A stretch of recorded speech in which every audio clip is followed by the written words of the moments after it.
Asiento, por favor.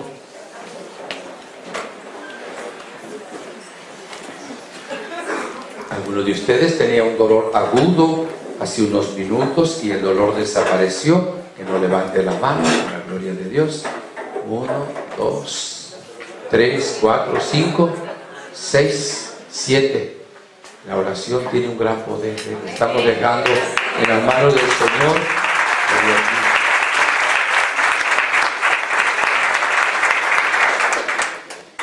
Mis hermanos, la soberbia tiene varias manifestaciones, son muchas. Quiero que ustedes me digan algún sinónimo, si no es sinónimo así bien parecido a lo que es la soberbia, ¿verdad? A nadie reconoce yo soy soberbio, no, pero hay algunas expresiones que nos hacen ver o hablar también de lo que es actitudes de soberbia. ¿Qué me ayuda un poquito? Algunas palabras en lugar de soberbia. Ya dijimos orgullo. Vanagloria, muchas gracias. La vanagloria, ¿no? Muy bien. ¿Bien? Ya dijimos orgullo, vanagloria. Vanidad, el propio ego, ¿verdad? Ego, ególatra, ¿verdad? Rabia. La rabia, vamos con la ira, ¿no? Pero va unida a la soberbia, sí. El enojo es también ira y va unido también es una manifestación de soberbia, ciertamente. Como manifestación, sí. Es ser engreídos, ¿no? La persona que es engreída, que se cree superior a los demás. Le voy a decir una palabra maracucha, jochado, eso no importa que la aprendan, ¿verdad? La persona que es arrogante, que es presumida, la persona que es cuando sobre los demás, que es como un dictador, que es como dominador, controlador, por decir algunas cosas. Fíjese, la soberbia en el fondo está en esto: yo coloco mi ego, mi yo, en el primer lugar, y Dios, si es que lo coloco, en un segundo, tercero, cuarto o quinto lugar. Incluso hay gente que ora, pero el primer lugar no se lo da a Dios, se lo da a su problema. Cuando no tiene Dios el primer lugar y no busco la honra y la gloria de Dios, yo estoy en una manifestación de soberbia. Fíjese, hay una soberbia de la mente, me explico. La persona que ella cree que lo sabe todo, ¿verdad? No se deja aconsejar de nadie, porque ella lo sabe todo. Usted ve que hay personas que creen que son los sabelotodos. Entonces, es una autosuficiencia, ¿verdad? Otra expresión que estamos usando, de la persona que la mente dice, yo lo sé todo. A mí me gusta decir esa expresión que es muy poco elegante, pero la decimos a veces en Venezuela, la persona que se cree la mamá de Tarzán. La mamá de Tarzán. Un presidente en Venezuela que le dijeron que necesitaba un poquito de ignorancia, porque creía que lo sabía todo, ¿verdad? La persona dice, necesita un poquitico de ignorancia, cree que lo sabe todo. Entonces, si cree que lo sabe todo, no se deja aconsejar por nadie. La soberbia de superioridad, ya lo habíamos tocado un poquito. La persona que quiere manejar a los demás, ¿verdad? Y cuando no logra, lleva la cólera, que es lo que decían ustedes, el enojo. Esa persona que se cree superior a los otros y los quiere controlar y dominar. Hay una expresión muy aquí mando yo. Uno puede mandar como servicio, pero no tiene ni que decirlo, y menos con esa actitud. Así que, Mabel, aquí mandamos nosotros.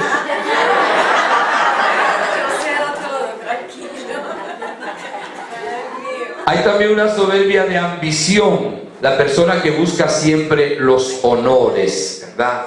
Siempre busca el primer puesto. Jesús nos pone un ejemplo de los que iban a una fiesta y ocupaban los primeros asientos. Y él dijo, más bien ocupen los últimos, porque puede ser que el dueño de la fiesta tenga un invitado de más honor y le diga, vete al último lugar y deja este lugar para esta persona. Pero es muy bueno colocarse en el último lugar y que las tiene, no, vente para acá, pero no buscar los honores. La soberbia de sensibilidad. Hay personas que se molestan por todo, son susceptibles, muy sensibles, quizá no tengan la culpa. Entonces cualquier cosa que le digas, cae mal. Le puedes decir lo que quieras, que siempre se van a sentir heridas, porque su propio ego está como si fuera una copa de cristal y cualquier movimiento que hagas ya tiende a quebrarse. Hay hasta una soberbia de timidez, persona que es tímida, pero es tímida no solo por una timidez normal que pueda tener, sino porque tiene miedo a que la opinión de los demás le hiera su propio yo. No se compromete porque entonces piensa que puede hacer el ridículo, se pueden reír de esa persona, entonces se queda, mire cómo entra ahí un poquito luego la pereza.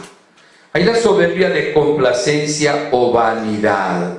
Lo decían también ustedes, el que es muy vanidoso, el que es egocéntrico. Hay personas que siempre quieren ser el centro de atención en el lugar donde están, ¿verdad? Hay personas que no dejan nunca de hablar. Fíjate que en el grupo pues, es un modo, ¿verdad?, de aupar su propio ego, su propio yo. Ustedes me quieren quizá añadir algún otro elemento que manifieste la soberbia que no hayamos dicho, otra expresión, ¿verdad? Ya hemos dicho ser pretencioso, la vanagloria, la soberbia, el orgullo, la vanidad, ser ególatras, qué sé yo, buscar los honores. ¿Le ocurre algo más? La prepotencia. La prepotencia, ¿no lo habíamos dicho? Que es prepotente, ¿verdad?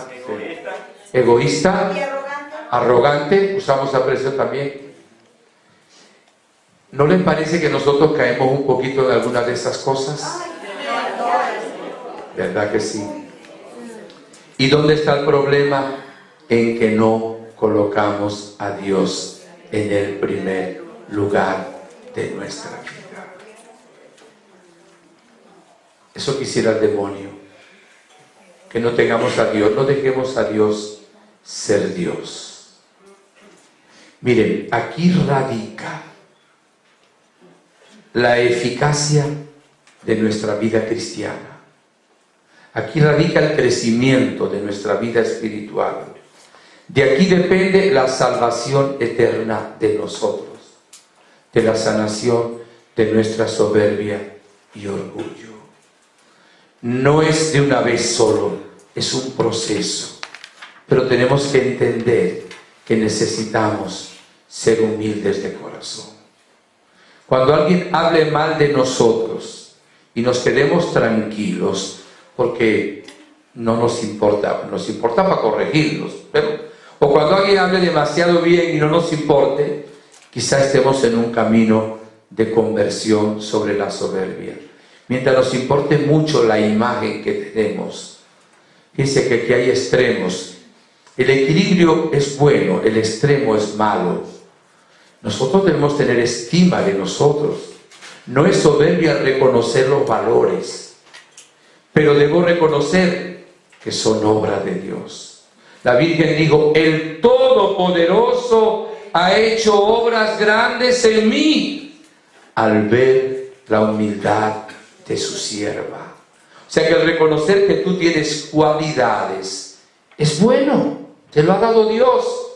Si Vidal tiene cualidades para la música, canta bonito, los hace alegrar, gloria a Dios. No puedo decir, no, yo no sirvo, yo no canto. Sí, me lo dio Dios, gloria a Dios. Tiene habilidad para lo que sea, para la pintura, para la costura, para lo que sea, gloria a Dios. Utiliza esos carismas, pero utilízalos siempre para la gloria del Señor.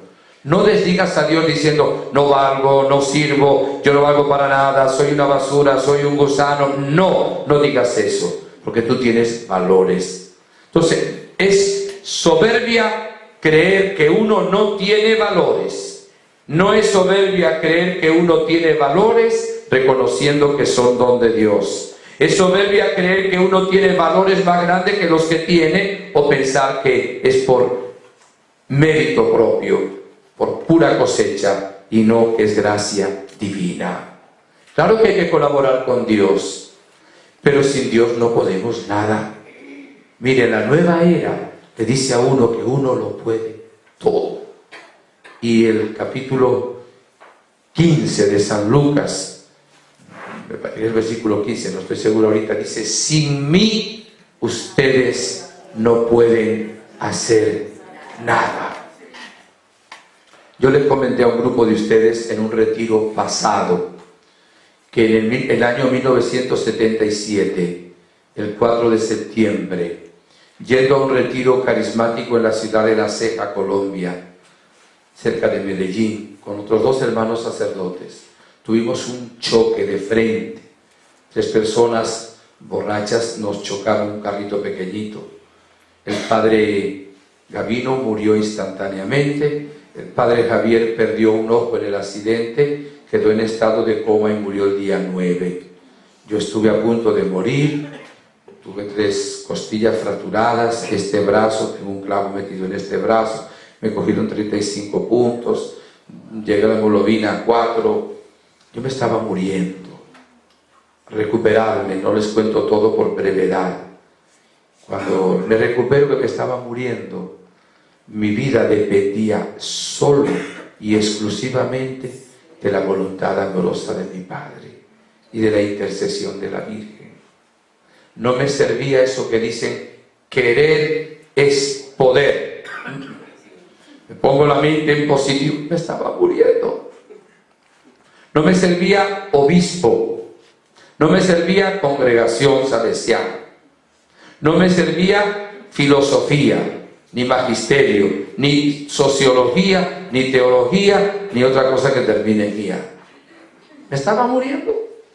Dependía solo y exclusivamente de la misericordia del Señor. La única vez en mi vida en que he sentido lo que es dichoso los pobres en el espíritu, porque estaba vacío de mí mismo y yo estaba en las manos de Dios. Solo lo que Dios quisiera, abandonándome en sus manos, confiando en Él. Quizás la única vez en mi vida que haya sido humilde, de verdad. A juro, porque no podía ser de otra manera, me estaba muriendo. Y el Señor me permitió eso para que conociera la fragilidad, la debilidad, y pusiera los ojos en el Señor. Y hoy estoy convencido, sin Él yo no puedo hacer nada. Pero todo lo puedo en aquel que me conforta. Todo lo puedo en aquel que me fortalece. Como dicen los crucillistas, Cristo y yo, mayoría aplastante. Pero mi confianza no está en mí, está en el Señor. Dice la palabra: maldito el hombre que confía en el hombre, bendito el hombre que confía en el Señor. El que confía en la carne del hombre es como un cardo en la estepa, en el desierto árido. El que confía en el Señor es como un árbol que tiene las raíces a la orilla del agua y siempre están llenas de hojas verdes y de frutos. La confianza en el Señor es fundamental. Eso marca la diferencia. La nueva era quiere que nosotros confiemos en algo o alguien que no sea el Señor. Y nuestro pueblo, bueno pero ignorante, ¿en qué confía? En el espiritismo, la brujería, la adivinación, la lectura de las cartas, la macumba, la umbanda, la santería, el pajé, el payé, según otras expresiones, qué sé yo, la bola de cristal, qué sé yo, la mal llamada Santa Muerte, un amuleto, un contra, un casco de caballo, una peonía, un cuernito, un qué sé yo. Y la gente, en lugar de confiar en el Señor, comete esa falta. Un doble pecado ha cometido mi pueblo. Me han abandonado a mí, que soy manantial de aguas vivas, y han ido a cavarse cisternas rotas y agrietadas que el agua no contiene. Por eso el único Salvador es Jesús de Nazaret, el cual dice Jesús: en ti confío. No hay otro nombre dado a los hombres para salvarnos que el nombre de Jesús. No hay otro. Nadie se va a salvar nadie, sino por lo que Jesús hizo en la cruz. Sea musulmán, evangélico, católico, mormón, ateo, qué sé yo, lo que quieran, solo nos salvamos por lo que Jesús hizo. Porque Él murió como nuevo Adán por todos los seres humanos. Pero como era Dios, su mérito era infinito. Su sangre derramada tenía valor infinito. Por eso dijo, nadie va al Padre sino por mí. Por eso ser cristiano, hablo de cristiano católico, es creer en Jesús y en lo que Él reveló, el misterio de la Trinidad, que es el Salvador de mi vida. Entonces, cuando yo coloco el dinero en el primer lugar, estoy sirviendo con la avaricia, ¿verdad?, al dinero y no al Señor. Cuando yo busco el placer, estoy buscando en la lujuria o en la gula la satisfacción mía y la felicidad, y no en el Señor Jesús. Y cuando yo me creo la mamá de Tarzán, ay, perdón que está grabando la cámara esta, no sé a quién graba. Cuando me creo la mamá de Tarzán, ¿verdad? Y yo me creo superior a los demás, orgulloso, que yo lo puedo todo, que soy autosuficiente, yo no puedo ser ayudado. Oigan, Dios nos respeta al máximo. ¿Cómo nos respeta Dios? Al máximo. ¿Dónde está Maximina? Maximina, felicitaciones, que hoy cumple años. Un aplauso a Maximina. Como máximo nos salió Maximina. Que Dios te bendiga. Un beso. Dios nos respeta a la Maximina. Al máximo nos respeta a Dios. Él está a la puerta y llama. Si yo no abro, Él no entra. Lo he proclamado. Grupo de oración. Parroquia Santa Rosa de Lima, Venezuela, hace años, guiándonos por Señor. Los que tienen vicio de cigarrillo y quieran dejar de fumar, que vengan aquí. 5 personas, creo. Oramos. De las 5, 4 fueron sanadas ese día. Dejaron de fumar sin tener que mascar chicle ni cosa, ¿no? Y una no dejó de fumar. Y al mes viene, padre, ¿se acuerda que hace un mes más o menos te pidió que salieran los que querían dejar de fumar? Sí, claro. ¿Usted se acuerda que yo salí? Sí. Yo no quería salir porque no quería dejar de fumar, porque me gusta. Pero salí por respeto humano, que iban a decir los demás, porque no sales, casi me empujarían. Pero yo no quería dejar de fumar y no dejé de fumar. Dios respetó tu libertad. Padre, pero algo está trabajando todo este mes y ahora quiero dejar de fumar. Padre, ¿puede orar conmigo? Vamos a orar. Y el Señor la sanó de dejar de fumar. Pero no la había curado el primer día. ¿Por qué? Porque no quería dejar. Dios nos comprende. A veces le pedimos a Dios cosas, pero no queremos que nos las conceda. Hay personas que viven de andar pidiendo limosna, ¿verdad? Y los familiares los ponen en una calle pidiendo limosna. Son, vamos a decir, sí, no, pero esto es una expresión, que han discapacitados, ¿verdad? Entonces, algunos de ellos no quieren dejar de ser discapacitados, porque si estuvieran capacitados tendrían que trabajar. Y a veces la familia no quiere que los sane, porque como están discapacitados, entonces es una manera también de obtener fondos, dinero. Dice, hay gente que incluso no quiere ser sanada, y hay gente que manipula con sus problemas. Entonces hay mujeres y hombres que a veces ya tienen cierta edad y manipulan a los hijos. ¡Sí, me duele por aquí, me duele por allá! Cuando llegan los hijos les salen todos los dolores. Después se van los hijos, se ponen a ver una novela y se terminaron todos los dolores. ¿Por qué? Porque es una manera de manipular, ¿verdad? Con su ay, con su me duele por aquí, me duele por allá, para que tengan como siendo víctimas un poquito la consideración también de sus hijos. Yo no sé por qué estaré diciendo esto, Dios mío. Pero Dios sabe por qué. Hermanas y hermanos, Dunia nos va a aclarar esto un poquito ahorita. Mire, hasta que el ser humano no llega a darse cuenta de que él por sí mismo no puede salvarse. El ser humano puede hacer cosas, aún para hacerlas tiene que estar en las manos de Dios, porque si no, no existiría. Pero hasta que el ser humano no se da cuenta de que él es barro, de que es pecador, de que es débil, que no puede salvarse, que no puede cambiar, por sí mismo no puede dejar de odiar, por sí mismo no puede superar el vicio, ese ser humano no busca la misericordia del Señor, no busca la ayuda de Dios. Por eso es una gracia enorme el que Dios nos permita ver nuestra realidad, aceptar nuestras limitaciones para luego buscar en aquel que gratuitamente nos da la salvación, que es el Señor Jesús. Precisamente el Padre en la última idea que dio, habló justamente de todos esos elementos importantes. Si nosotros estamos aquí en un retiro sobre sanación de los 7 pecados capitales, es porque nosotros estamos buscando realmente esa sanación y la liberación. Entonces, lo primero que tenemos que tener claro es que solos no podemos. Ustedes que han visto niños chiquiticos, hay una etapa en los niños en que ellos quieren hacer todo solos, ¿verdad? Yo solo, yo sola. Ellos quieren eso solo. Bueno, algunos de nosotros no superamos esa etapa y nos quedamos anclados en una etapa de la infancia, y la mayoría de nosotros nos quedamos anclados emocionalmente en esa etapa de la infancia y no queremos reconocer que solos no podemos. Y a veces no salimos del mal, del pecado, porque estamos queriendo hacerlo solos. Entonces, la primera necesidad que tenemos para poder salir es la de reconocer. Y esa tendría que ser nuestra primera actitud, tendría que ser nuestro primer paso.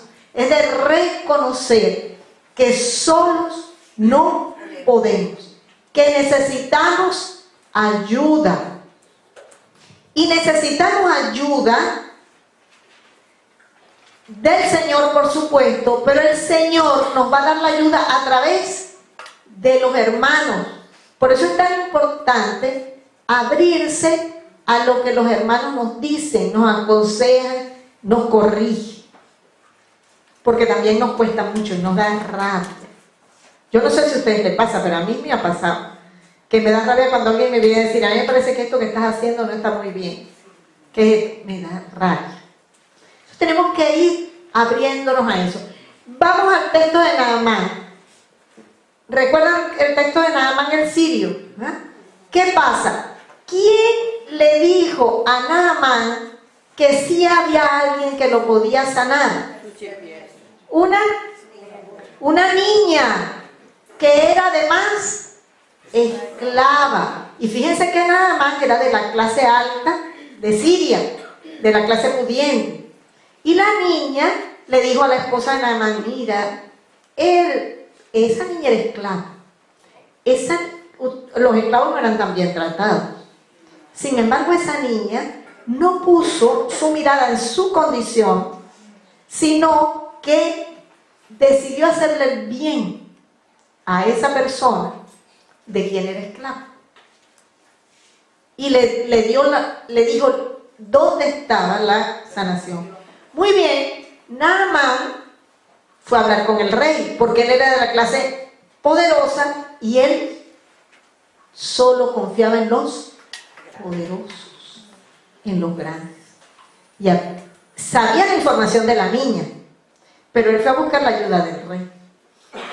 Y el rey, como Naamán era uno de sus servidores de confianza y que le había dado muchas victorias, dijo: no, yo voy a hacer lo que yo pueda por este hombre. Pero él era el rey y él no se podía comunicar sino con alguien de su misma categoría, de su misma clase. Y fue a buscar la ayuda del rey y le hizo una carta al rey de Israel para que sanara a Naamán. El rey de Israel, cuando leyó la carta, como todopoderoso y rey, es desconfiado. Y dijo, no, lo que está buscando es una razón para hacerme la guerra. Entonces, este hombre lo que quiere es que yo, no, por supuesto yo, ¿qué poder tengo yo para sanar a este hombre? No tengo ningún poder. Entonces, lo que está buscando es una razón. Si yo no lo sano, él me va a declarar la guerra. ¿Ven? El poderoso se mueve desde el miedo. Desde el miedo, desde la desconfianza. Pero tenía la solución, pero no la vio. ¿Por qué no vio esa solución? Porque la solución estaba en alguien insignificante, sin mucho valor para aquel reino y para aquella sociedad. ¿Quién era ese? Eliseo, el profeta. El profeta. El mismo profeta tuvo que vencer. El padre habló de la timidez. Esa timidez que le puede dar su condición para decirle al rey, chico, mándamelo a mí. Porque tú no puedes, eso es verdad, pero el Señor todo lo puede. ¿Qué descubrieron ellos? Que Naamán descubrió que necesitaba ayuda. Cuando nosotros descubrimos que necesitamos ayuda, y ese es el primer paso, también tenemos que buscar la ayuda donde de verdad está. Y muchas veces nosotros vamos buscando la ayuda para sanar de nuestras dificultades, lo decía el padre, en los brujos, en la nueva era, en los psicólogos, en, qué sé yo, en un montón de recursos que lo que hacen es dejarnos los bolsillos vacíos. ¿Se acuerdan de la hemorroísa? Que había gastado toda su riqueza buscando la sanación. Muy bien. Entonces lo que hacen es no darnos, sino quitarnos. ¿Ven? Entonces, primer paso, buscar ayuda. Pero necesitamos saber dónde buscar ayuda. Cuando una persona joven, mayor o algo, siente vacío en su vida y quiere llenar ese vacío, muchas veces busca la ayuda donde no está, en la droga, en el sexo, en la homosexualidad, en los placeres, en la apariencia física. Entonces, buscamos la solución donde no la vamos a encontrar. Segundo paso, sentarnos delante de nosotros mismos y tratar de descubrir dónde está nuestra oscuridad.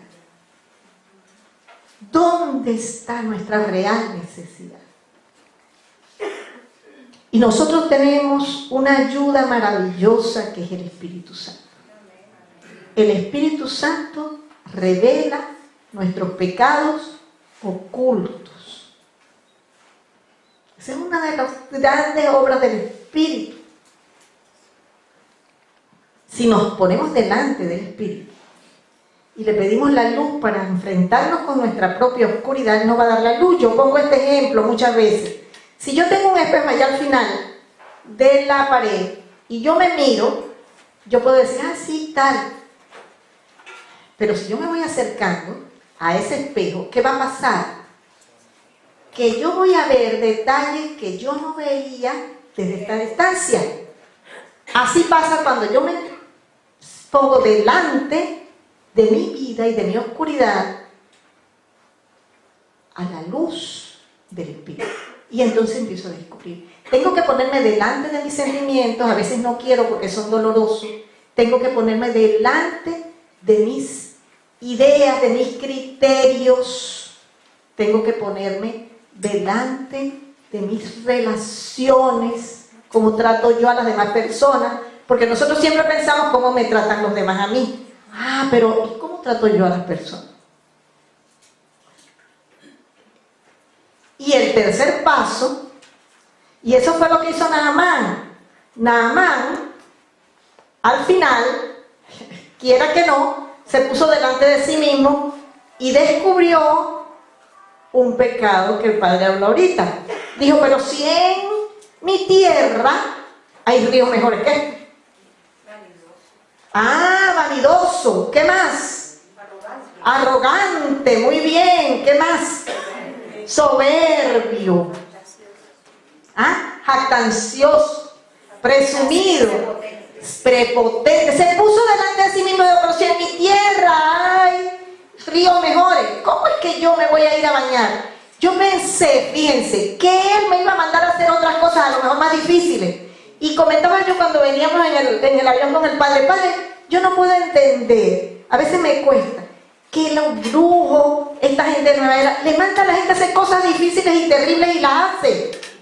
Y Dios nos manda cosas sencillas y nosotros no las queremos hacer. Y eso era lo que le pasaba a Naamán. Pero si hay mejores ríos, si yo pensé que me iba a mandar a hacer otras cosas, ¿cómo es posible que me mande a bañar? ¿Y de dónde le vino la solución a Naamán? Pero hubo alguien, porque el Espíritu Santo habla a través de una persona. Siempre estamos buscando que nos hable a veces directamente y nosotros despreciamos a los hermanos que nos hablan, y ese es uno de nuestros grandes errores. ¿Quién le dijo a Naamán? Los sirvientes. Mira, tú no vas a perder nada con bañarte en ese río, tú no vas a perder nada. Hazlo. ¿Qué te cuesta bañarte 7 veces? Por Dios, ¿qué te cuesta? Porque Naamán, ¿verdad?, necesitaba sanación de la lepra que tenía por fuera y por dentro. Ajá. Cuando una persona es soberbia, la única manera de ganar humildad es a través de humillaciones. Es que la virtud que te va a ayudar con la humildad, con la soberbia, es la humildad. La humildad no significa solamente humillaciones, significa una actitud sencilla. Lo que hizo Naamán, Tranquilo fue. sereno, escucha. Naamán le hizo caso a los sirvientes. Esa es una actitud sencilla, ¿verdad? Sencilla, más que obediencia, sencillez. Porque la obediencia tiene que ver con la autoridad. Que yo no rechace la autoridad. Aquellos sirvientes no tenían ninguna autoridad sobre nada. No tenían ninguna autoridad. Entonces, ¿qué pasa? Naamán va y se baña y queda sanado. Pero Naamán reconoció algo y dijo, después que fue sanado, ahora reconozco que el único Dios que existe es el Dios de Israel. Ese es el tercer paso. Reconocer que el único sanador, el único que tiene poder, el único que salva es el Señor nuestro Dios. Ese es el paso.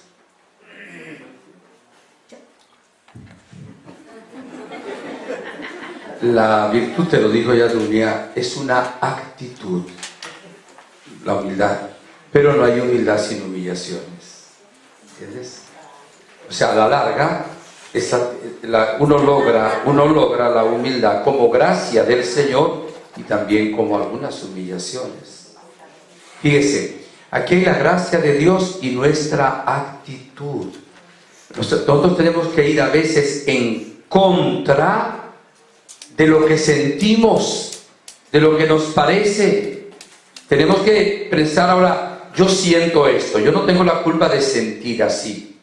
Uno tiene culpa por sentir, uno siente frío, calor, alegría, tristeza, pero, digan pero, gracias, que si nadie se duerme.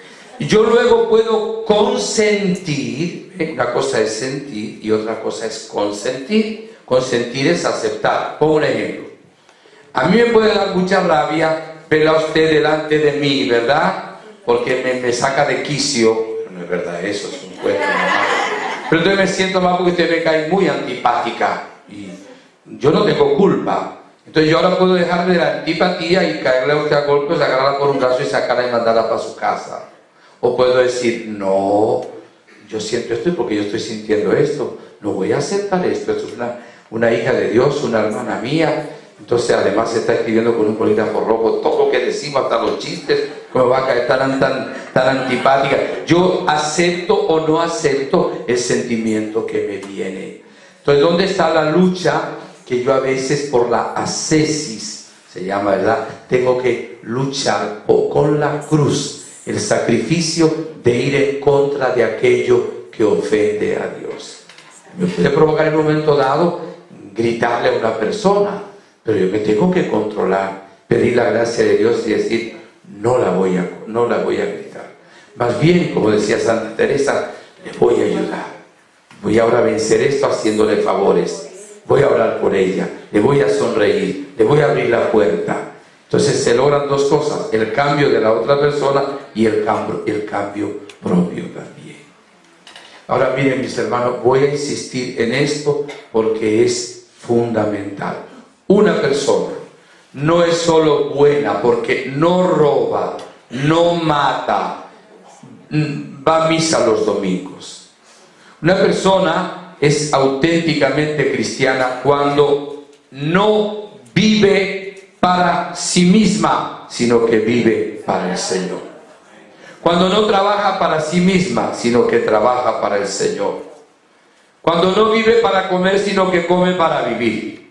No vive para el dinero, sino que utiliza el dinero para hacer el bien. Cuando una persona busca a Dios solo para que Dios le satisfaga sus necesidades, como un resuelve, una especie de paracaídas, que ojalá nunca lo necesite, pero si hay problema en el avión me lo coloco, o como un salvavidas, que ojalá nunca lo necesite, pero si el barco está en riesgo, me pongo el salvavidas. Dios no es ningún salvavidas, ningún resuelve. Dios no es ningún paracaídas. Dios es mi Padre. Debe ser la razón de mi vivir. Debe ser mi Señor. Yo no puedo buscar a Dios solamente y siempre para que Dios me ayude en mis necesidades. Claro que busco a Dios para que me ayude, pero no solo por eso. Busco a Dios por amor.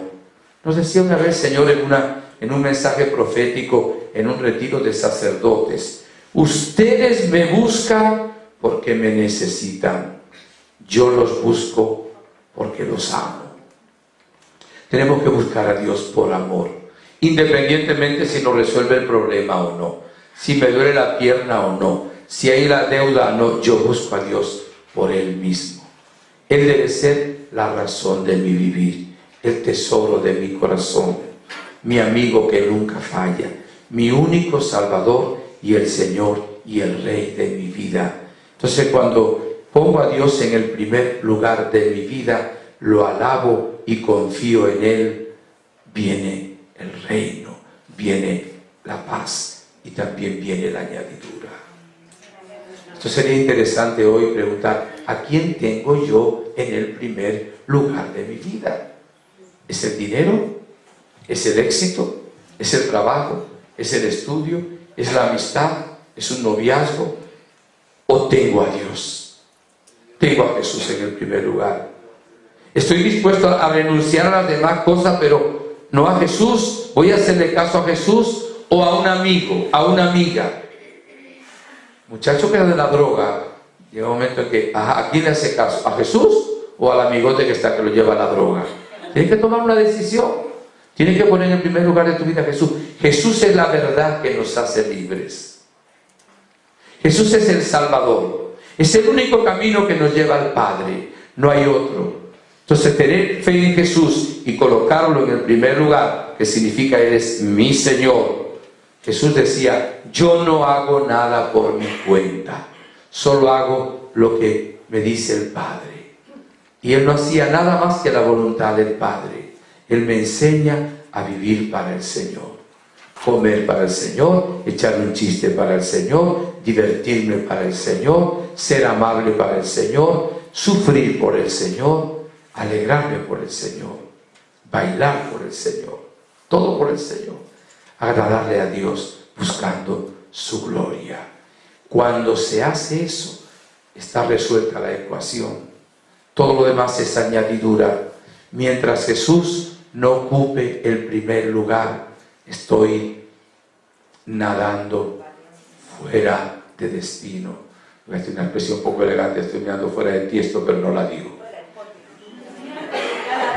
A la Virgen se me escapó.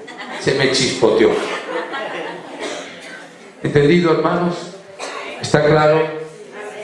Digan, Padre, más claro no canta un gallo.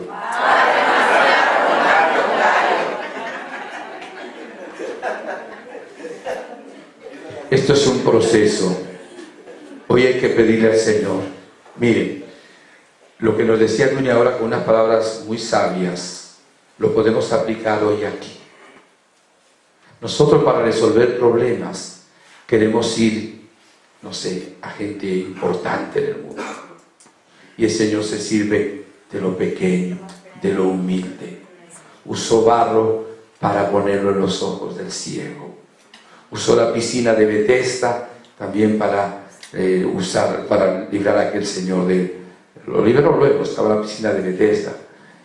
Mire, ¿qué utiliza hoy el Señor? La confesión. El Señor nos manda a hacer no sé qué cosa. Sí, pero ¿qué sacerdote que vino? Yo no sé qué sacerdote vino. O sea, es una persona tiene la barba muy larga y lo veo así como arrugado, lo veo por feo, una cara de antipático. Estoy poniendo ejemplos que no son reales, pues no sé si los parezcan. Entonces, yo con ese padre no me confieso. Ve al instrumento que Dios escoja. Blanco, de color, viejo, feo, venezolano, salvadoreño, guatemalteco, argentino, que es dominicano, sí, ¿viste? No importa, el que Dios te ponga ahí. Bien, joven, simpático, antipático. Fíjense cómo Dios escoge lo humilde, para bañarnos en esa piscina del sacramento, de la penitencia o confesión. Dunia, ¿vos te confesás, Dunia? ¿Con quién? Con un sacerdote. Yo también me confieso. Yo me confieso con otros sacerdotes. Más o menos cada 15 días me confieso, por lo menos una vez al mes. La Virgen dice que nos confesemos por lo menos una vez al mes, ¿verdad? Cuando estaba en el seminario me confesaba todas las semanas. Claro, porque teníamos muchos sacerdotes. La confesión es como el que se perfuma muchas veces, toma al médico muchas veces, tiene control, porque la confesión no solo nos perdona, nos sana, nos da fortaleza. Hacemos un acto de humildad en la confesión, porque tenemos que decirle nuestros pecados a ese sacerdote, ¿verdad? Que es un ser humano, pero el Señor escogió ese camino para nuestra sanación y liberación. Y así hizo Naamán, hasta que no dejó su prepotencia, él no fue sanado de la lepra. Bien, vamos a cantar Jesús, tú eres la persona más importante en este lugar. Nos ponemos de pie. No hemos terminado la enseñanza. A ver, voy a seguir, no me digas que me faltan 5 minutos. Sigan, por favor. Jesús, tú eres número 5. Jesús, Tú eres, todos, la persona más importante en este lugar. Espera, ahorita vamos a decir, cuando cantemos en este lugar, vamos a poner el dedo así en nuestro corazón. En este lugar, repetimos otra vez. Jesús, tú eres la persona más importante en este lugar. Jesús, tú eres la persona más importante en este lugar. Rey de reyes,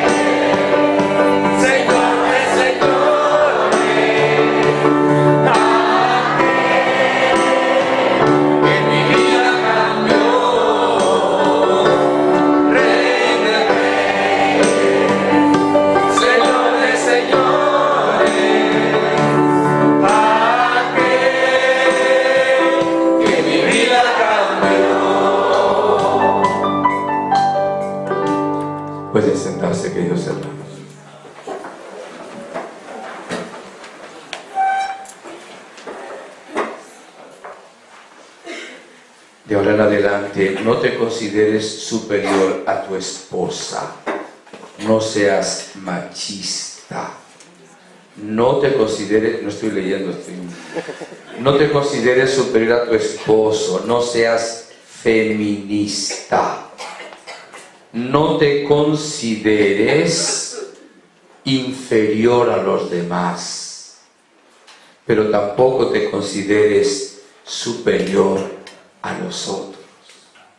Mira, en este mundo la gente cree que es más porque grita más. Cree que tiene razón el que grita más fuerte. No es cierto. La gente cree que es más grande porque tiene más plata, porque tiene más apariencia. No es cierto. No valemos por lo que tenemos, sino por lo que somos. Hay gente que tiene mucho y son unos pobres infelices, porque no son. Tienen, pero no son. Y decía el Papa que nunca había visto un camión de mudanza detrás de un carruaje de féretro. ¿Has visto a alguien? Funeral. Un carro fúnebre, van a ser metidos y detrás va un camión de mudanza. Hay que dejarlo todo aquí. No nos vamos a llevar nada. Nada. Entonces el ser humano no es grande por lo que tiene. Ah, que yo tengo un carro ahora aquí que es mejor que el tuyo. Bueno, está bien, yo tengo una bicicleta. ¿Y qué? No hay problema. No es más grande por eso. ¿Entendido? Esto es importante. No tener complejo de inferioridad ni de superioridad. Los seres humanos valemos porque somos personas. Valemos porque somos imagen de Dios. Valemos porque somos criaturas, obra de Dios. Valemos porque somos hijos adoptivos de Dios. Y el ser humano vale el que es un embrión en el seno materno y el que tiene 101 años y está en una cama en un hospital. El que produce y el que no puede producir. El que tiene una discapacidad y aquel que no la tiene. El ser humano vale por lo que es. Amén. Bien, entonces el pecado más grave, del cual vienen todos los demás pecados, que le hemos empleado mucho tiempo, se llama soberbia. Pero el pecado, dicen los entendidos, que más se comete, tiene que ver con otro pecado capital, que es la lujuria. La lujuria. Parece ser que muchas almas van al infierno por el pecado de la lujuria. Y fíjese, el demonio logra muchas veces que el ser humano al bien lo llame mal y al mal lo llame bien. Entonces, por ejemplo, el que es soberbio se burla, y hay un espíritu burlón de la persona que no soy. Ese es un pobre diablo. Además lo llama hasta diablo. Ese es un pobre diablo, pobre hombre. Ese es un pata en el suelo, decimos en Venezuela. Ese no, ese es una pobrecito. Yo sé, porque yo he triunfado en la vida, ¿verdad? Con el dinero, éxito, carro, etcétera, etcétera. Se burla de eso. Y lo mismo pasa con la lujuria. En las tentaciones, dice la primera carta de San Juan, lo voy a decir con mi propia expresión, que es un poquito más clara a la traducción. Hay 3 tipos de tentaciones. El deseo desordenado del poder, que viene a ser la soberbia, ¿verdad? El deseo desordenado del tener, que es la avaricia. Y el deseo desordenado del placer, que es la lujuria.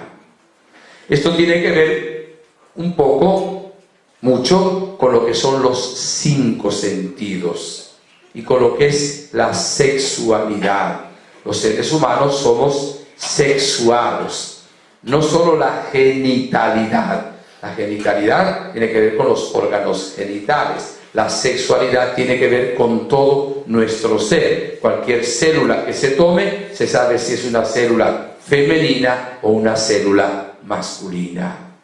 Miren, Dios ha querido colocar un placer, una satisfacción que se llama orgasmo en la intimidad del matrimonio.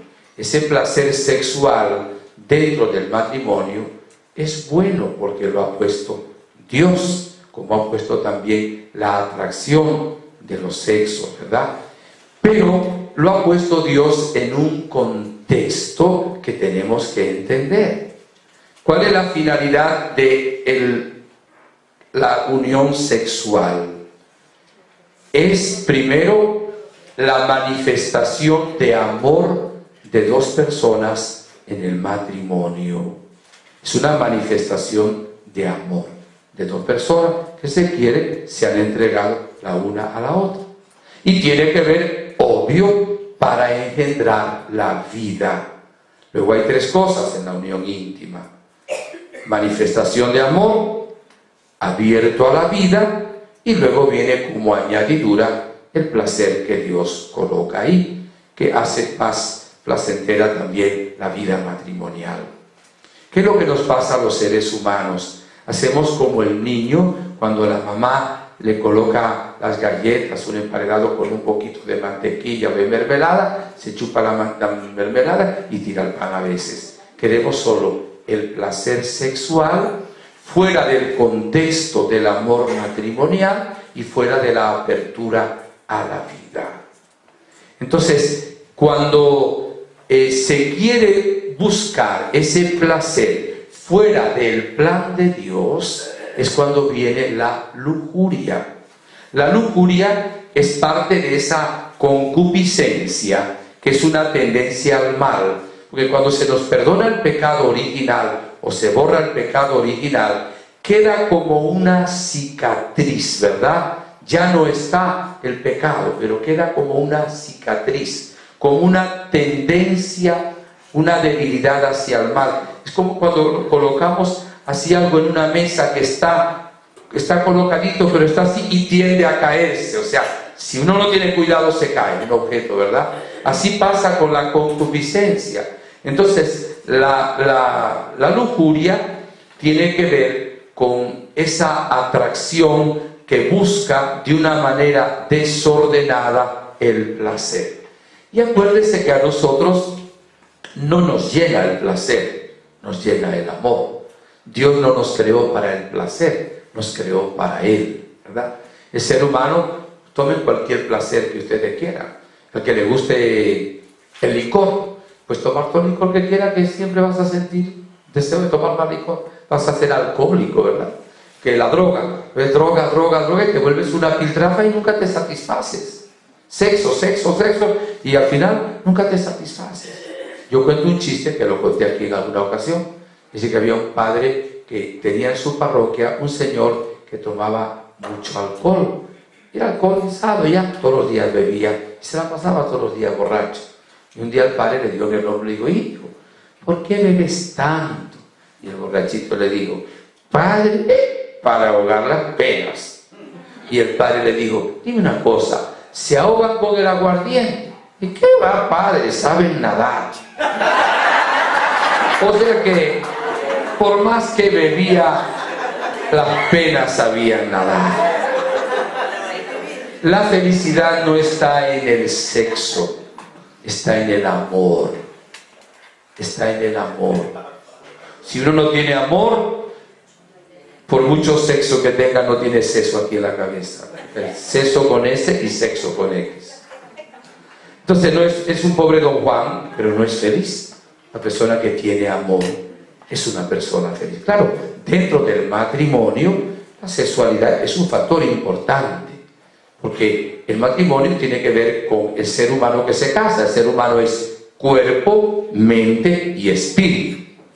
Entonces tiene que funcionar bien a los tres niveles. La gente no busca la parte espiritual. Los esposos no, hablo de los que no conocen a Dios, no oran juntos, no buscan a Dios, no leen la palabra. Solo de pronto la comprensión, el enamoramiento y quizá el sexo. Pero tenemos que funcionar como pareja. Tienen ustedes que funcionar los que son pareja, ¿verdad? Pareja no es una palabra correcta, a Doña no le gusta que digamos lo que son matrimonios, porque pareja son los animales, ¿verdad?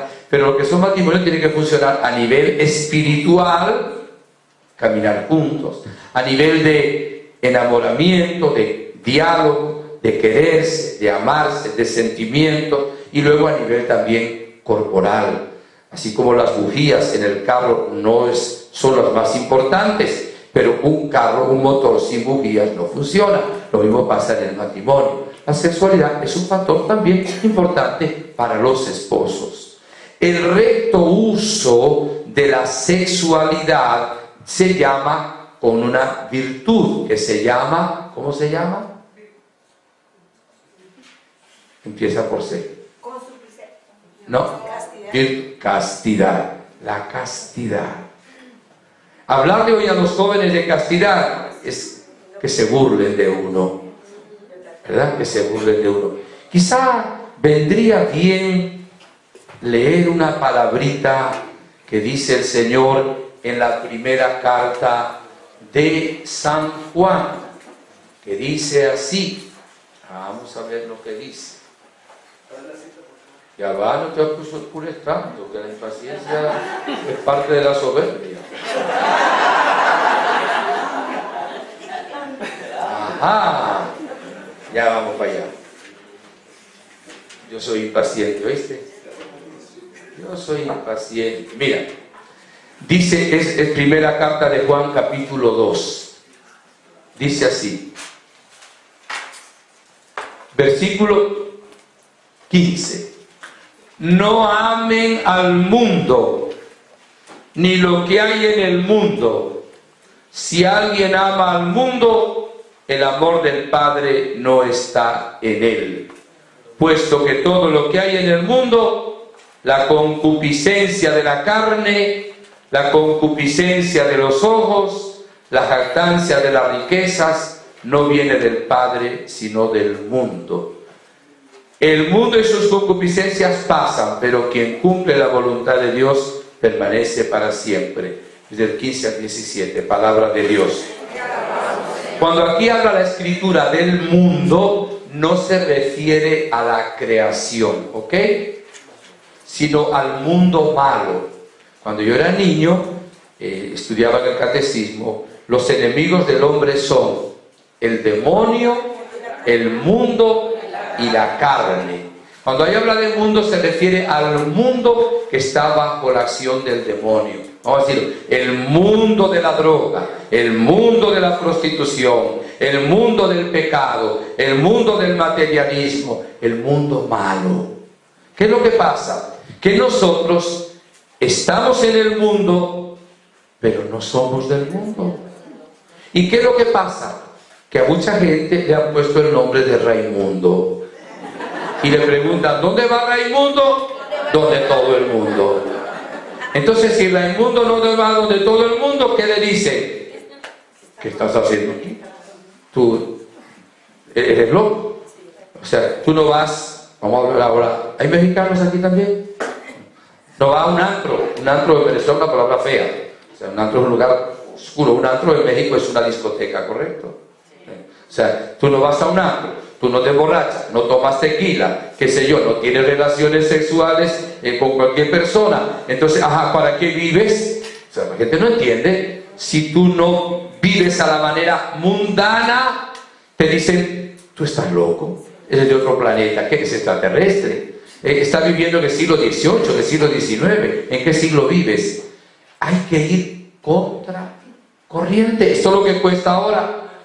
Miren, si una muchacha o un muchacho agarran un rosario, voy a poner en un país nuestro latinoamericano, agarran un rosario o hacen la señal de la cruz cuando suben a un autobús para ir a la universidad, los de al lado se le empiezan a burlar. Ajá, y esta está beata.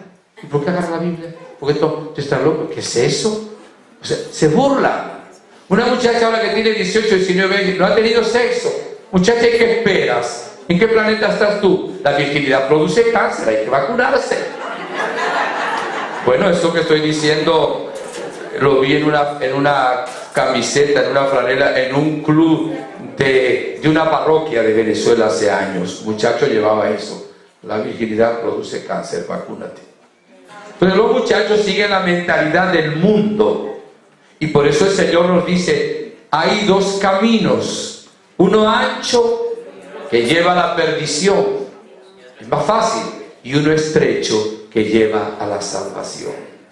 Es buen cristiano y buen católico no el que no roba, no mata y va a misa, sino el que es discípulo de Jesús, el que escucha su palabra y la sigue y edifica sobre la roca, y esa casa no se cae porque está cimentada sobre la roca.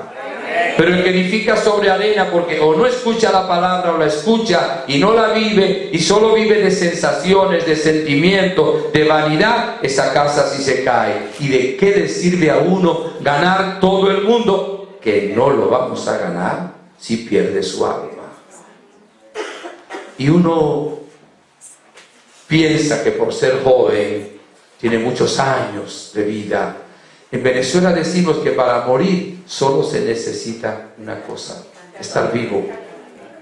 Son más los funerales de gente joven que hago que los funerales de gente de tercera edad y ancianos. Mueren muchos jóvenes hoy. ¿Y saben qué es triste? Que un muchacho se pierda.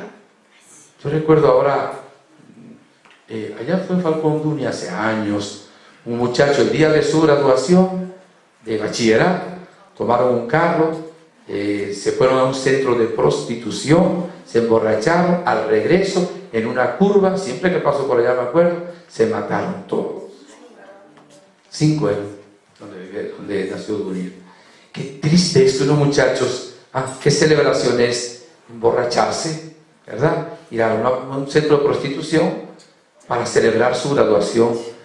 Es una manera mundana, terrible. Tengo un caso ahora, una niña de 19 años, tuvo relaciones con un muchacho que no era ni siquiera su novio, primeras relaciones que tenía. Una enfermedad venérea, empezaba a salir de verruga y cosas, están haciéndole biopsia. Estoy esperando incluso que por internet me digan si ahora qué más hay ahí. Oramos y se buscó a Dios y se ha ido frenando eso, pero ¿cómo se ha amargado la vida buscando en algo contrario a la voluntad de Dios la felicidad? Ahora, ¿qué es lo que pasa con la lujuria? Que la lujuria la llevamos dentro. Todos los poros de nuestro ser son presa de la lujuria. O sea, cada sentido tiene algo que ver. Dicen, ustedes me dirán si es cierto, que a los hombres le entra más la atracción por los ojos, mientras que a la mujer es más por los oídos. Entonces el hombre le quita pajaritos de color y la mujer se lo cree, ¿verdad? Y dice, no, mira, yo doy mi vida por ti. No, las mujeres entran por las palabras, dicen por las palabras. Me imagino que también tienen sus ojos, ¿verdad? Por supuesto. Pero al hombre más por la vista. Pero miren, todos los sentidos tienen que ver un poquito con la lujuria. El sentido de la vista es algo que está haciendo un daño hoy terrible. O sea, vamos a lo más terrible, lo que es el mundo de la pornografía. Si un muchacho, una muchacha, todo un varón, empieza a ver pornografía, ¿en qué termina? En un acto de masturbación, evidentemente. Porque es muy difícil frenar luego toda una serie de sensaciones, de hormonas que empiezan a funcionar en el organismo cuando hay el estímulo de la pornografía. Y la pornografía además crea una adicción, una esclavitud. Me decía alguien, ay padre, ¿cuántos matrimonios están fracasando por el problema de los teléfonos celulares? Yo sabía lo que me quería decir, pero le dije, explícame.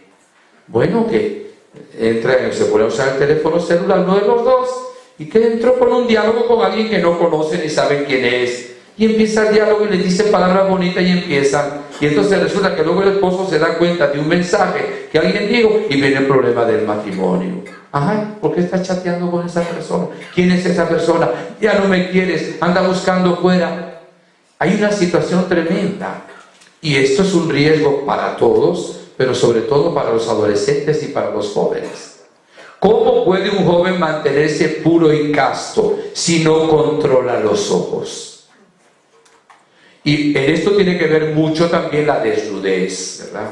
Todo el mundo de la televisión, las películas, la mujer que se vende por un objeto. O sea, hay un estímulo permanente, muy fuerte, a lo que es vender los objetos queriendo presentar como la venta de un cuerpo de una persona. Y hoy hay una serie de aberraciones en la despedida de solteros, en la despedida de solteras, como que piensan que por eso pueden ir a un lugar y llegar a celebrar, qué sé yo, esa despedida con actos que son vulgares, son morbosos, que tienen que ver con la desnudez y prácticamente con una especie de prostitución, porque se paga a la persona que se va desvistiendo, y hay unas situaciones terribles que ustedes ciertamente conocen mejor que quien les habla. Veamos cómo la concupiscencia utiliza nuestros ojos. La concupiscencia utiliza también nuestros oídos. Cuando se escuchan conversaciones morbosas, groseras, también en el mundo de la literatura, que también hay su literatura pornográfica. Pornográfica no sería, ¿cómo sería, Antonia? La literatura morbosa, pero no hay una palabra exacta, ¿verdad? Que describen también situaciones de actos sexuales, etc. Erótica, aunque es más allá que erótica, ¿verdad? Pero también tenemos el mundo del tacto, ¿verdad? El tacto, o sea, toda nuestra piel es como un instrumento de poder desencadenar en nosotros algunas situaciones. Y por supuesto que hay dos maneras de hacer esto: con un corazón limpio y puro, o con un corazón también morboso, evidentemente. Y mire lo que decíamos hoy con respecto a las tentaciones, de que con el demonio, lo decía el Papa hace poco, no hay que dialogar. Con el demonio hay que darle un corte ya, así como Jesús en las tentaciones. No solo de pan vive el hombre, sino de toda palabra que sale de la boca de Dios. Está escrito: no tentarás al Señor tu Dios. Fuera. Al demonio, si tú le das la mano, te agarra el codo y después tira todo tu cuerpo. Dicen los padres de la iglesia, los directores espirituales, que en las tentaciones de la lujuria no se vence enfrentándolas, sino huyendo de ellas. Si tú te quieres enfrentar porque eres muy guapo y dices: no, voy a ver un momentico aquí nada más esta cuestión, después yo corto con esto, te agarró. Es como aquel que está en un precipicio. Si está un poquito lejos no resbala, pero si mete el primer pie a ver así como resbaló y va hasta el fondo. ¿Por qué? Porque somos muy débiles en situaciones de lujuria. Evidentemente hay la debilidad en la mujer y hay la debilidad en el hombre.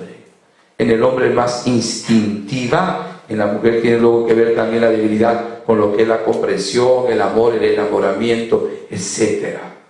Y por eso en el plan del Señor, el uso de la sexualidad debe ser dentro del matrimonio, no fuera del matrimonio, ni antes del matrimonio, ni fuera del matrimonio. Hoy está muy de moda, por eso de que son otros tiempos, tener relaciones antes del matrimonio. Entonces, ¿qué pasa cuando hay las relaciones? Si la muchacha queda embarazada, abortaré. Y si a veces no aborta, utilizar la pastilla del día después o del día siguiente, que es abortiva, por evitar una vergüenza ante los demás, un acto de irresponsabilidad, porque está sosteniendo relaciones sexuales. Lo más lógico que si hay relaciones sexuales, en alguna manera puede haber una fecundación, y evidentemente tiene ese fin. Y si no estás preparada para ser madre, no tengas relaciones sexuales. Pero que todo el mundo lo hace. No, todo el mundo no lo hace. Mucha gente lo hace, pero el Señor te dice que no lo hagas. Eso debilita la voluntad, eso ciega la mente. Dice el Cantar de los Cantares en el capítulo 2, que el amado, que es Dios, apacienta entre lirios. El lirio, la azucena, es símbolo de la castidad, que luego en un término más amplio se llama pureza, pero la pureza es más amplio que la castidad. Entonces la castidad viene en el recto uso de la sexualidad dentro del matrimonio.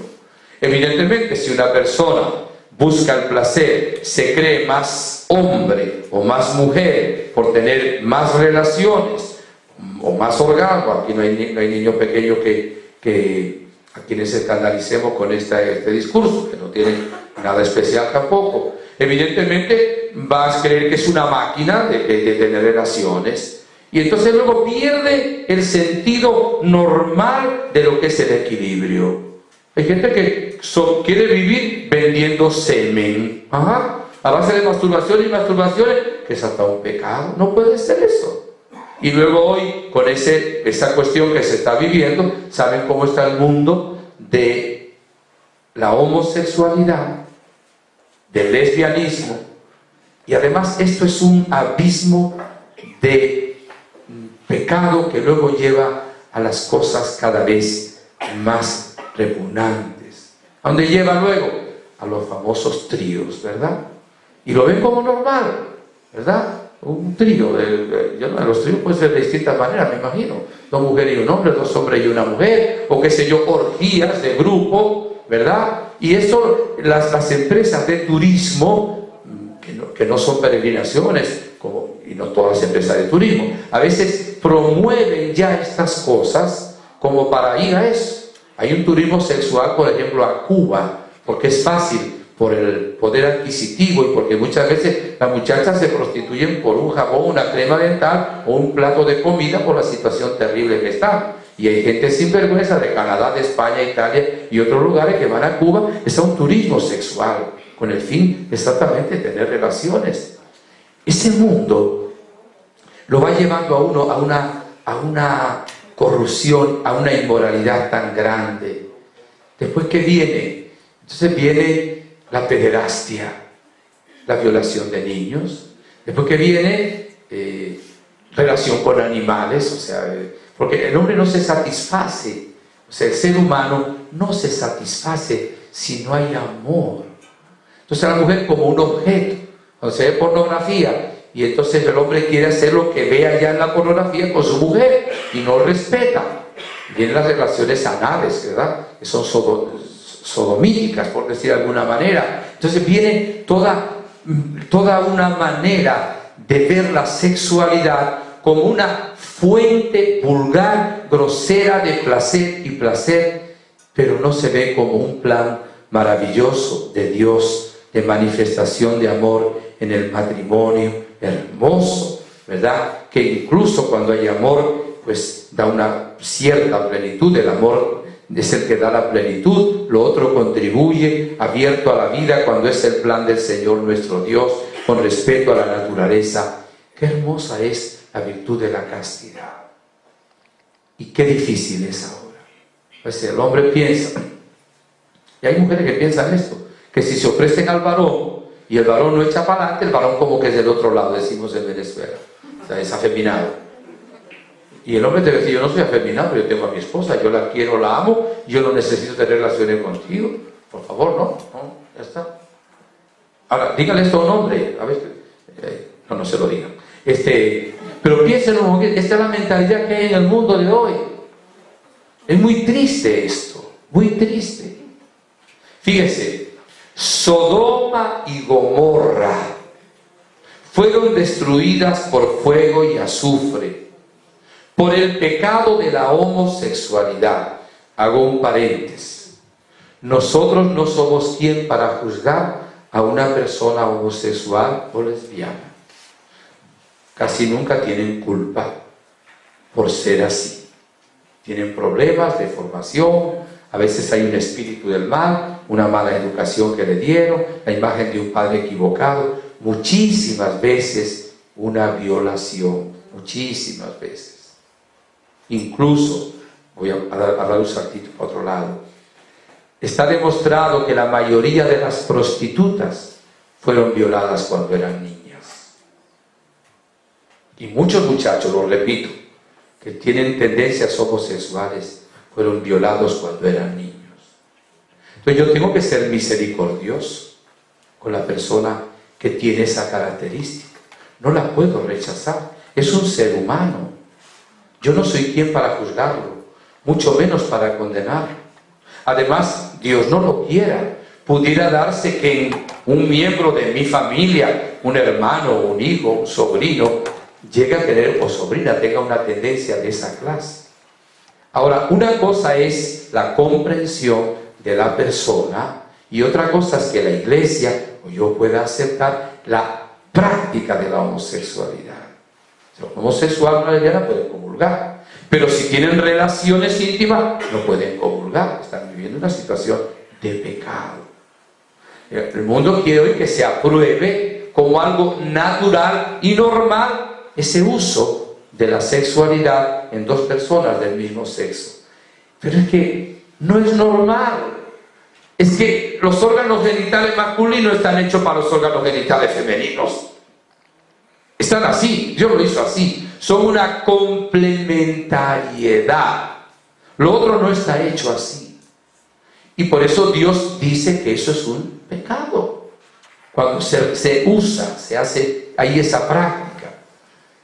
Y es difícil que un muchacho hoy, si no tiene orientación a tiempo, salga de ese mundo, porque la sociedad de hoy le dice, salte del closet, ¿no? Echa para adelante, eso es normal, eso eran otros tiempos. Más ahora hay asociación de estas personas y tratan de luchar en los medios de comunicación, en los senados y diputaciones del mundo para que se aprueben las leyes sobre esto.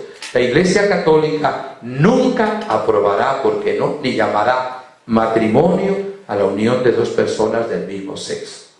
Ya hay sacerdotes que han ido presos por predicar esto que yo estoy predicando en algún país, porque dicen, tú estás marginando, no es la palabra exacta, excluyendo tampoco es la palabra exacta, pero va por ahí. ¿Cómo es? Discriminando, muchas gracias. Discriminando. Además está yendo contra las leyes de este país. Lo mismo cuando se habla en contra del aborto. La iglesia tiene que defender la palabra de Dios, la verdad. Hermanos, ¿a dónde va a llegar esta sociedad loca nuestra de esta manera? Pongamos otro ejemplo. Toman el semen de un homosexual y toman el óvulo de una lesbiana. Y resulta que se lo ponen luego, lo fecundan, y saben que con esa fecundación fecundan varios óvulos, matan a los otros, porque algunos meten a algunos, otros los desechan. Eso es un homicidio. Uno no, varios homicidios. Y después se pone un vientre alquilado. Cuando nace ese muchacho, ¿quién es su padre? ¿Quién es su madre? La que lo llevó en el seno, la lesbiana, pero bueno, si el papá es homosexual, pero no eran pareja. ¿Qué es eso? Si los niños nacen ya con traumas de papá y mamá que están normales, muchas veces, claro, menos. ¿Qué será cuando nazca un niño de esa manera? El niño que cree que eso no le va a afectar. Yo tengo el caso de un muchacho en Estados Unidos que se enteró tarde, a los 17 años, que era un muchacho adoptado y se ha querido suicidar. Y eso que lo quieren los papás que lo adoptaron. No acepta, y como mi mamá me abandonó, mi padre no me quiso, ¿por qué? ¿Quién soy yo? ¿Cómo me puedo querer yo ahora? Y está saliendo mal en los estudios, ¿verdad? Y fíjese, es un caso de papás que lo han adoptado, lo han querido. ¿Cómo va mi relojito por acá? Hay una castidad matrimonial, ¿ok?, que consiste en ser fiel, en realizar la unión en amor, en un contexto de amor, respetando al otro. Esto supone un control de sí mismo y una gracia de Dios. Uno de los frutos del Espíritu Santo es la continencia. Algunas Biblias la traducen el dominio propio. Pero si yo predicara de que no, para ser macho, cuantas más relaciones tenga mejor, cuantas más mujeres me lleve por delante mejor, cuanto más en pornografía vea mejor, ¿qué fuerza de voluntad voy a tener yo? Además digo, yo soy bastante macho. Sí, macho, mucho que eres macho. Si no te controlas, no eres hombre. Peor que un animal muchas veces. Hay una castidad para el soltero. Hay una castidad para el célibe. ¿Y cómo puedo yo ser célibe sin una gracia de Dios y sin una opción clara de lo que Dios quiere conmigo? Y la palabra de Dios habla del valor de la continencia del celibato por el reino de los cielos, evidentemente. Hay una castidad de la mujer o del hombre viudos, ¿verdad? Que tienen que saber mantenerse castos y puros. Y ver en nuestro cuerpo la gracia del Señor. Dirá la primera carta a los Corintios. Pero antes de eso, de leer la carta a los Corintios, les voy a poner un ejemplo que lo habla muy claro. Vamos a imaginar que ustedes llegan a su parroquia y ven que el párroco, el pastor, sacó las bancas, los bancos de la iglesia y empezó a colocar ahí kioscos. En Venezuela decimos también tarantines, como le dicen ustedes en sus países, donde venden, qué sé yo, cigarrillo, droga, donde venden cerveza, otra clase de alcohol. ¿Cómo se llama? Chandajo, kiosco, chandajo, tarantino, ya no entendieron, ¿verdad? Y le ponen unas lucecitas así de color y van a ver unas muchachas con unos shorts bien corticos, muy descubiertas y usted llega a la iglesia, ¿qué pasó? Se lleva la mano a la cabeza, llévese la mano a la cabeza rápido. Y dicen, ¿qué le pasó al padre? ¿Se volvió loco? No se preocupe que eso no le va a pasar. Y van donde el obispo. Monseñor, mire a ver qué le pasó al pastor en tal iglesia, se volvió loco. ¿Por qué? Metió una serie de kioscos, tarantines y cosas, están vendiendo cerveza, alcohol, cigarrillo, qué sé yo, droga. Eso es un baile de reggaetón y todo. ¿Qué? Pero ¿cómo va a usar el padre un templo dedicado a Dios para una cosa de esas? Digan, ajá. Miren lo que dice la carta primera a los Corintios, capítulo 6, versículo 13, del 15 al 19, miren. ¿No saben que su cuerpo son miembros de Cristo? ¿Y había de tomar yo los miembros de Cristo para ser los miembros de prostituta? De ningún modo. ¿O no saben que quien se une a la prostituta se hace un solo cuerpo con ella? Pues está dicho, los dos se harán una sola carne. Mas el que se une al Señor se hace un solo espíritu con él. Huyan de la fornicación. Todo pecado que comete el hombre queda fuera de su cuerpo, mas el que fornica peca contra su propio cuerpo. ¿O no saben que su cuerpo es templo del Espíritu Santo, que está en ustedes y han recibido de Dios, y que no se pertenecen, han sido comprados? Glorifiquen por tanto a Dios en su cuerpo. Palabra de Dios. El templo de la iglesia es de madera o de bloques de ladrillos. Este templo que es tu cuerpo y el mío es templo del Espíritu Santo. ¿Cómo voy a usar yo mi cuerpo para darlo a una prostituta, para una orgía, para una masturbación, para una pornografía, para una impureza, si es templo del Espíritu, si es miembro del cuerpo místico de Cristo? Yo no me pertenezco, yo le he consagrado mi cuerpo al Señor. Y en el matrimonio es santo, y el adulterio es un pecado gravísimo. Cierto que a veces hay que ser heroicos para mantener la castidad. Por eso tenemos que tener una ascesis, un control. Recuerden que aquí no se ganan batallas, se ganan huyendo, no enfrentándolas. Por eso yo tengo que cortar todo aquello que desdice.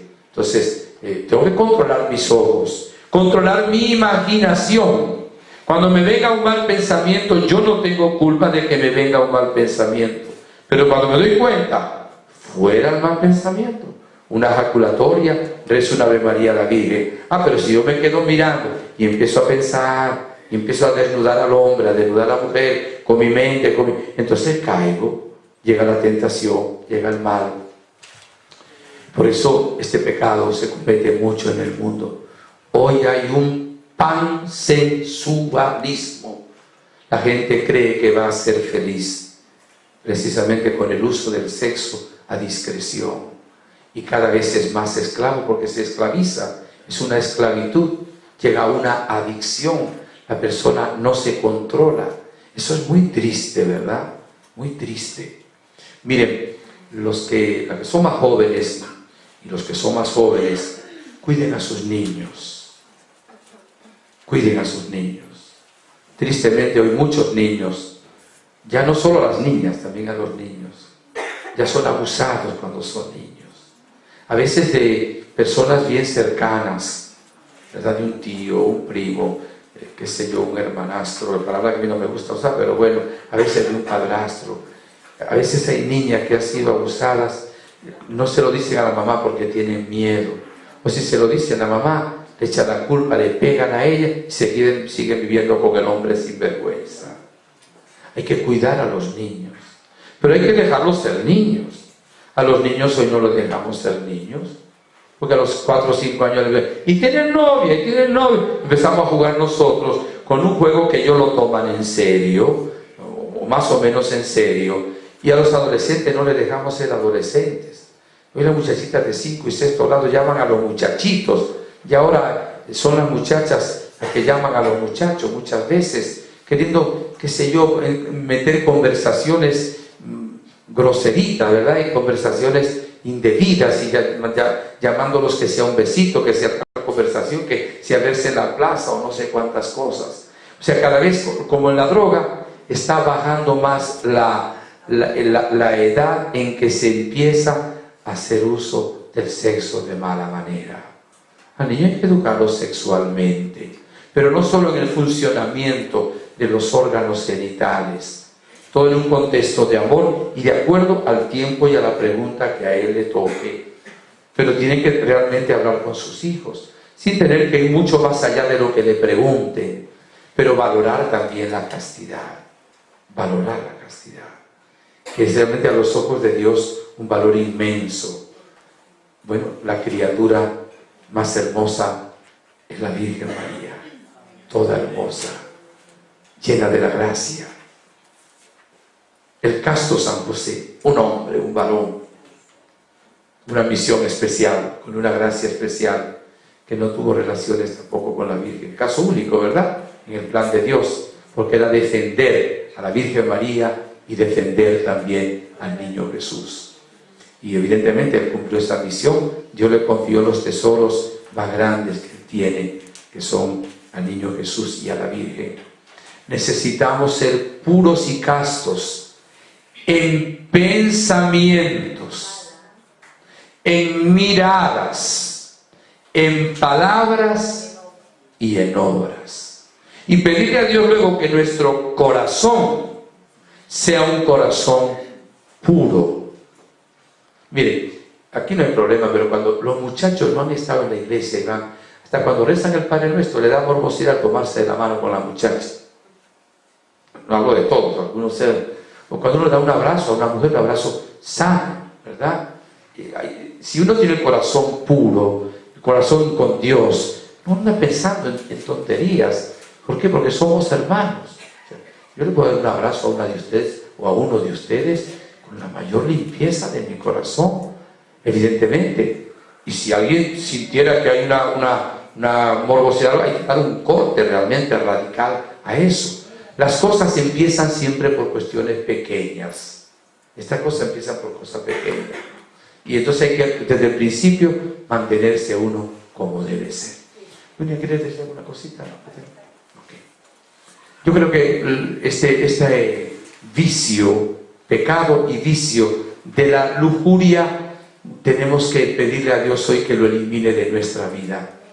Que seamos, repito, puros y castos en pensamientos, en miradas y en obras. Y miren, si alguno de ustedes tuviera o tuviese en su hogar una revista pornográfica, un CD indebido, una película pornográfica, rómpala, tírela a la basura. Los muchachos se dan cuenta. Además, la pornografía le hace daño también a los adultos, porque nos distorsiona la realidad.